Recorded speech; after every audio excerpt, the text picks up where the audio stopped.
Shalom, saat ini kita akan merenungkan bagian firman Tuhan yang terambil dalam Yohanes 19 ayat 26 sampai ayatnya yang ke-27. Begini bunyi firman Tuhan, ketika Yesus melihat ibunya dan murid yang dikasihinya di sampingnya, berkatalah ia kepada ibunya, "Ibu, inilah anakmu." Kemudian katanya kepada muridnya, "Inilah ibumu." Dan sejak saat itu, murid itu menerima dia di dalam rumahnya. Tema perenungan firman Tuhan kita pada saat ini yaitu 7 perkataan salib yang ketiga. Inti dari ayat firman Tuhan ini yaitu perkataan Yesus tentang ibu, inilah anakmu, dan perkataan Yesus kepada muridnya, inilah ibumu. Di atas kayu salib, Yesus mengalami situasi yang sangat miris. Sebagai manusia yang sedang menderita, dia tentu membutuhkan dukungan dari orang-orang terdekatnya. Namun mereka nyaris menghilang semua. Alkitab mencatat hanya ibu Yesus, Maria Magdalena, dan seorang murid yang paling dikasihinya, yaitu Yohanes, berada di dekat Yesus. Meski ditinggal oleh banyak orang yang dikasihinya, perkataan ketiga Yesus ini kembali menegaskan betapa penuh kasih dan kepedulian, sekalipun di tengah penderitaan. Perkataan ibu, inilah anakmu, ditujukan kepada ibu Yesus, dan kata anak mengacu kepada Yohanes. Yesus sedang mengalihkan konsep anak bukan secara jasmani, melainkan secara rohani. Secara jasmani, Yesus memang dilahirkan dari kandungan Maria, tetapi lebih dari itu, Yesus juga adalah Allah.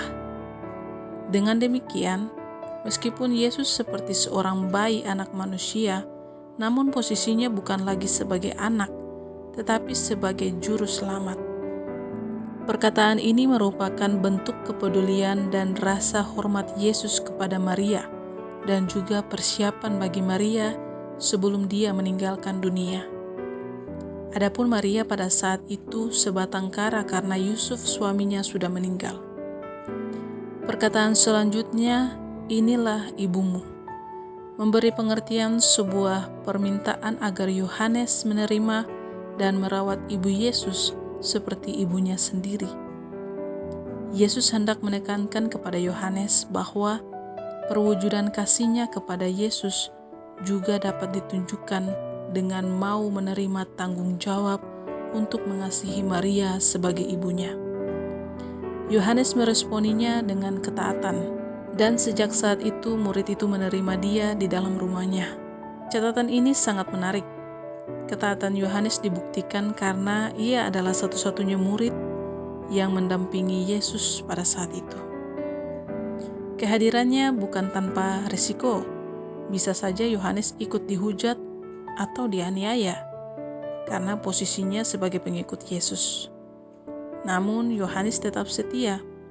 Ia telah begitu mengenal, memahami, menghayati kasih Yesus yang agung itu di dalam hidupnya, sehingga ia sangat mengasihi dan taat terhadap kehendak Yesus. Implikasinya yang dapat dipelajari dari perkataan ini adalah, ikutilah teladan Yesus yang tetap menunjukkan kasihnya kepada orang lain di tengah penderitaan. Selain itu, hendaklah kita tetap setia dan taat kepada perintahnya, karena kita memahami benar kasih Yesus kepada kita. Seperti kata Yohanes, kita mengasihi karena Allah lebih dahulu mengasihi kita. Kasih sejati mengatasi segala penderitaan. Salam kasih sejati. Tuhan Yesus memberkati kita semua.